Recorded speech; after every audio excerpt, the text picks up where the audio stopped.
शहरांमधील वाढत्या नागरीकरणासोबतच गृहसंकुलं वाढत असल्यानं गृहनिर्माण संस्थांचे प्रश्न देखील वाढत आहेत। तेव्हा गृहनिर्माण संस्थांना दिशा देण्यासाठी अशा प्रकारचं महाअधिवेशन गरजेचं आहे असं प्रतिपादन ठाणे शहराचे आमदार संजय केळकर यांनी केले।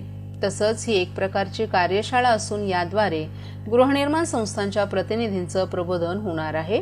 तेव्हा महाराष्ट्रातील प्रत्येक जिल्ह्यामध्ये अशा प्रकारचे उपक्रम राबवले पाहिजेत अशी अपेक्षाही आमदार केळकर यांनी व्यक्त केली आहे। सहकार विभाग आणि ठाणे जिल्हा हाऊसिंग फेडरेशनच्या संयुक्त विद्यमानं ठाण्यातील उपवन तलाव परिसरातील भव्य मैदानात 27 ते 29 डिसेंबर या कालावधीत गृहनिर्माण संस्थांचं महाअधिवेशन आणि प्रदर्शन आयोजित करण्यात आले। ठाणे जिल्हा हाऊसिंग फेडरेशनचे अध्यक्ष सीताराम राणे यांच्या पुढाकारानं ठाण्यात प्रथमच होत असलेल्या या महाअधिवेशनातील प्रदर्शनाचं उद्घाटन आज आमदार संजय केळकर यांच्या हस्ते करण्यात आलं। यावेळी राज्याचे परिवहन मंत्री प्रताप सरनाईक, फेडरेशनचे अध्यक्ष सीताराम राणे, जिल्हा उपनिबंधक डॉक्टर किशोर मांडे, परिवहन सदस्य विकास पाटील, संचालक हिंदूराव गळवे, शैलजा गस्ते, संतोष साळुंखे, विनोद देसाई आदींसह अनेक मान्यवरही उपस्थित होते। प्रारंभी देशाचे दिवंगत माजी पंतप्रधान डॉक्टर मनमोहन सिंग यांना श्रद्धांजली वाहण्यात आली। त्यानंतर साधेपणानं महाअधिवेशनातील प्रदर्शनाचं उद्घाटन करण्यात आलं। उद्घाटक आमदार केळकर यांनी ठाण्यात प्रथमच होत असलेल्या या महाअधिवेशनात तज्ज्ञ मंडळींचं मार्गदर्शन, पुनर्विकास तसंच स्वयं पुनर्विकासासंबंधी भूमिका विस्तृतपणे मांडली जाणार असल्यानं हाऊसिंग फेडरेशनच्या या अभिनव उपक्रमाचं कौतुक केलं। तसंच महाराष्ट्रातील प्रत्येक जिल्ह्यामध्ये अशा प्रकारचे उपक्रम राबवले पाहिजेत अशी अपेक्षा व्यक्त केली। तर जिल्हा उपनिबंधक डॉक्टर मांडे यांनीही हाऊसिंग अदालत नंतर महाअधिवेशन आणि प्रदर्शन यांसारखे जनहिताचे उपक्रम राबवणारी ठाणे जिल्हा हाऊसिंग फेडरेशन पहिलीच असल्याचे कौतुकोद्गार काढले।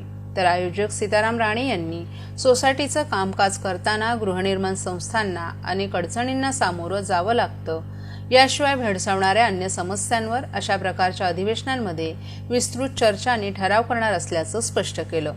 महाअधिवेशनातील प्रदर्शनात गृहनिर्माण संस्थांसाठी उपयुक्त ठरणाऱ्या वेगवेगळ्या व्यावसायिकांचे स्टॉल्स, विकासक, अर्थसहाय्य करणाऱ्या संस्था, त्याचबरोबर सोलर वीज निर्मिती, रेन वॉटर हार्वेस्टिंग आणि घनकचरा व्यवस्थापन करणाऱ्या संस्थांच्या 56 स्टॉल्सना उपस्थित पाहुण्यांनी भेट देत माहिती घेतली।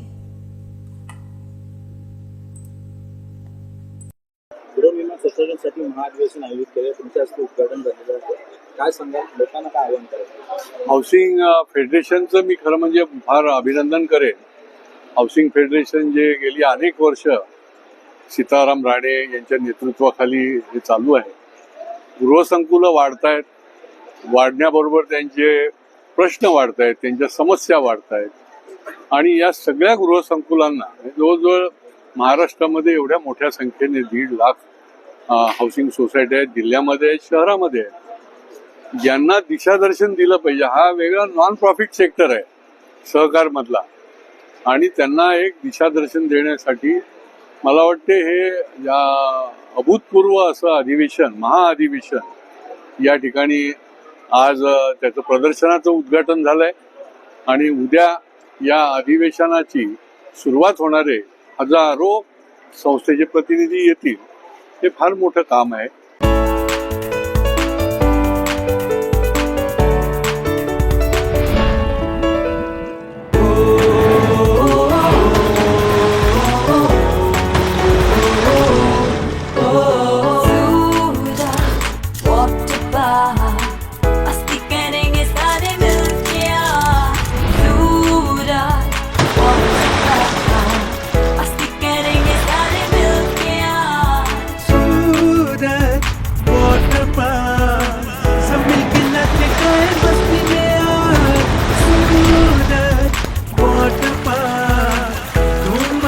सब मिलके आज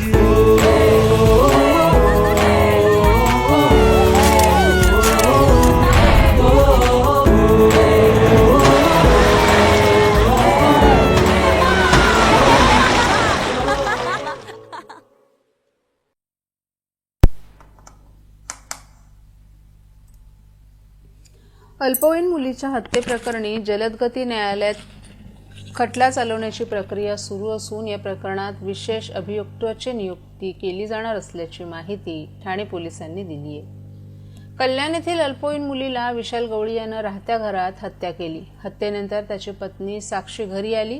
विशालनं तिला घरात घडलेली घटना सांगितली. विशालनं पत्नी साक्षीच्या साहाय्यानं रात्रीच्या वेळेत घरातील मृतदेहाची विल्हेवाट लावल्याची योजना आखली. घरात पडलेलं रक्त दोघांनी साफ केलं. त्यानंतर त्यानं रिक्षाचालक मित्राला संपर्क साधून घरी बोलवलं. मृतदेह असलेली बॅग रिक्षात ठेवण्यात आली. पत्रीपूल मार्ग आधारवाडी गांधारी पुलावरून विशाल, साक्षी आणि रिक्षाचालक मृतदेह असलेली पिशवी घेऊन भिवंडी पडघ्याच्या दिशेनं निघाले. बापगाव भागात अंधार, तेथे कोणीही बाजूला नसल्याचं पाहून, वाहनांची वर्दळही नसल्याचं पाहून विशालनं तिचा मृतदेह बापगाव कब्रस्तान भागातील जंगली झुडपं असलेल्या एका भागात फेकला. तेथून ते तातडीनं निघाले. विशालनं आधारवाडी चौकातील एका दुकानातून मद्य खरेदी केलं. तेथून तो तात्काळ आपल्या पत्नीची माहेर असलेल्या बुलढाणा जिल्ह्यातील गावी रेल्वेनं निघून गेला. मात्र त्याला पोलिसांनी आता अटक केली आहे. हे प्रकरण जलदगती न्यायालयात चालवण्याची प्रक्रिया सुरू असून या प्रकरणात विशेष अभियोक्ताची नेमणूक केली जाणार असल्याची माहिती गुन्हे अन्वेषण शाखेचे उपायुक्त अमरसिंग जाधव यांनी दिली आहे. मगाशी सांगितलं की त्याच्या जे पूर्वीचे गुन्हे दाखल आहेत त्याच्यामध्ये काही बेल ऑर्डर्स असतील किंवा जे काही तपासाचे कागदपत्र असतील त्याची पण आम्ही तपासणी करू.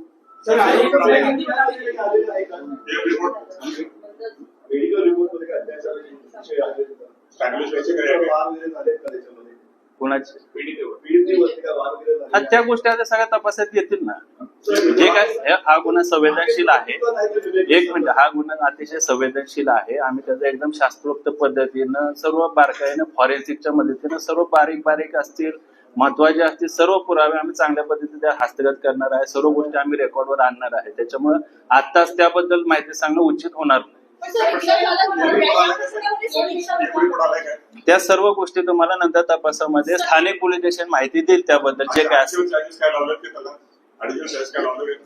आता जे 1190/24 मध्ये जे कलम लावलेले आहे तपासात अधिकचा काही पुरावा निष्पन्न झाला तर त्या अनुषंगाने कायदेशीर कारवाई अधिकची कलम आम्ही लावून. व्यवसायातील आर्थिक देवाणघेवाणीच्या वादातून संदीप अडसूळ या व्यावसायिकावर पिस्तुलातून गोळीबार केल्याची घटना 7 ऑक्टोबर 2022 रोजी रात्री 9 वाजण्याच्या सुमारास माजिवडा येथे घडली होती. या घटनेत व्यावसायिकाला बरगडीवर गोळी लागल्यानं तो गंभीर जखमी झाला. दरम्यान या गुन्ह्यातील गोळीबार करणारा आरोपी प्रतीक शर्मा याला त्याच्या साथीदारांसह ठाणे क्राईम ब्रांच वागळे युनिटच्या पथकानं 25 डिसेंबर रोजी कोलशेत परिसरातून अटक केली. माजिवडा भागात संदीप अडसूळ हे व्यावसायिक आपल्या परिवारासह राहत आहेत. ते 7 ऑक्टोबर 2022 रोजी रात्री 8:40 सुमारास आपल्या घरासमोर उभे असताना एका अनोळखी इसमानं त्यांच्यावर पिस्तुलातून गोळी झाडली होती. ही गोळी अडसूळ यांच्या उजव्या बरगडीला लागल्यानं ते गंभीर जखमी झाले होते. तर घटनेनंतर गोळीबार करणाऱ्या इसमानं घटनास्थळावरून पळ काढला होता.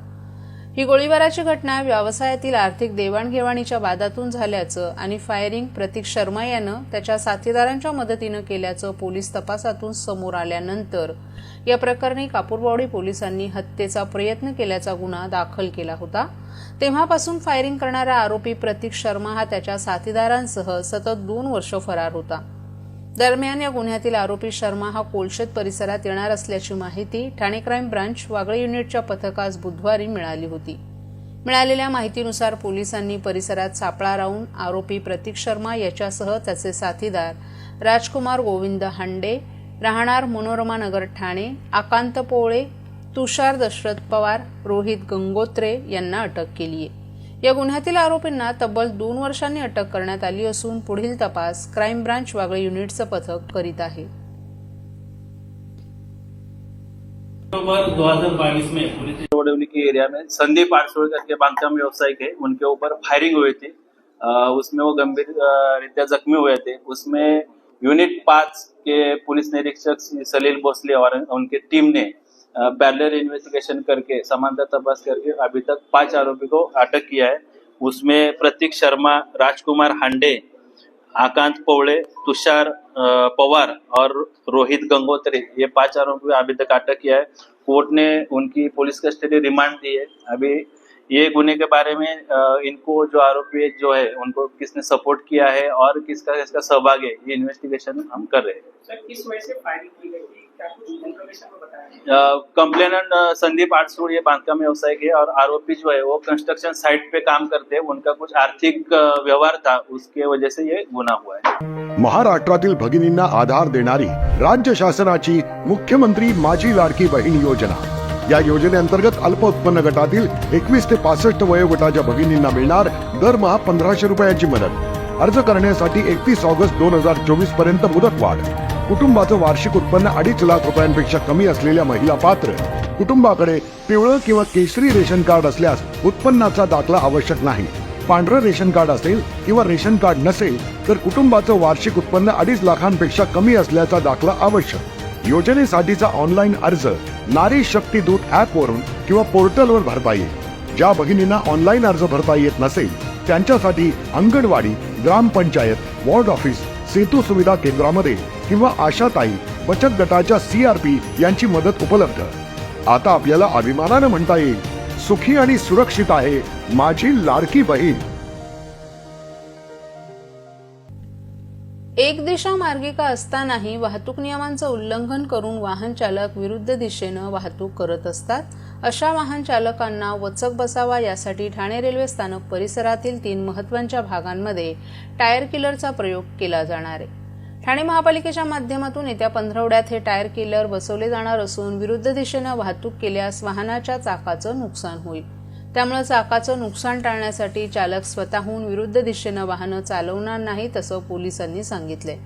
हा प्रयोग यशस्वी झाल्यास ठाणे शहरातील इतर भागातही टायर किलर बसवले जाणार आहेत। ठाणे रेल्वे स्थानक परिसरात हजारो वाहनांची वाहतूक होत असते। यामध्ये रिक्षा आणि दुचाकी वाहनांचं प्रमाण अधिक असतं। स्थानिक परिसरातील वाहतूक सुरळीत राहावी यासाठी काही भागात एक दिशा मार्गिका वाहतूक पोलिसांनी केल्या आहेत। असं असलं तरी या मार्गिकांवर वाहतूक पोलीस नसल्यास काही वाहन चालक, विशेषतः रिक्षा चालक विरुद्ध दिशेनं वाहनं चालवून या मार्गिकांमध्ये प्रवेश करतात। त्यामुळे वाहतुकीला अडथळा होऊन कोंडी होते। विरुद्ध दिशेनं वाहन चालवल्यास गंभीर अपघाताची शक्यताही निर्माण होते। शहरातील वाहतूक व्यवस्थेविषयी सप्टेंबर महिन्यात ठाणे महापालिका आयुक्त सौरभ राव यांनी एक बैठक घेतली होती। रस्त्यावर विरुद्ध दिशेनं वाहनं चालवण्याच्या प्रकारांमुळे होणारे अपघात, वाहतूक कोंडी टाळण्यासाठी ठाण्यात प्रायोगिक तत्वावर टायर किलर बसवण्याचा निर्णय त्यांनी या बैठकीत घेतला होता। त्यानुसार ठाणे महापालिका आणि वाहतूक पोलिसांनी काही क्षेत्र निश्चित करण्यास सुरुवात केली होती। त्यानुसार ठाणे स्थानक परिसरातील सुभाषपथ भाग, गावदेवी मंदिर परिसर आणि BK बिन परिसर निश्चित केले आहेत। त्यानुसार येत्या काही दिवसात हे टायर किलर या भागात लागण्याची शक्यता आहे। टायर किलर रस्त्यावर लागल्यास विरुद्ध दिशेनं वाहतूक करणाऱ्या चालकांवर वचक बसण्याची शक्यता आहे।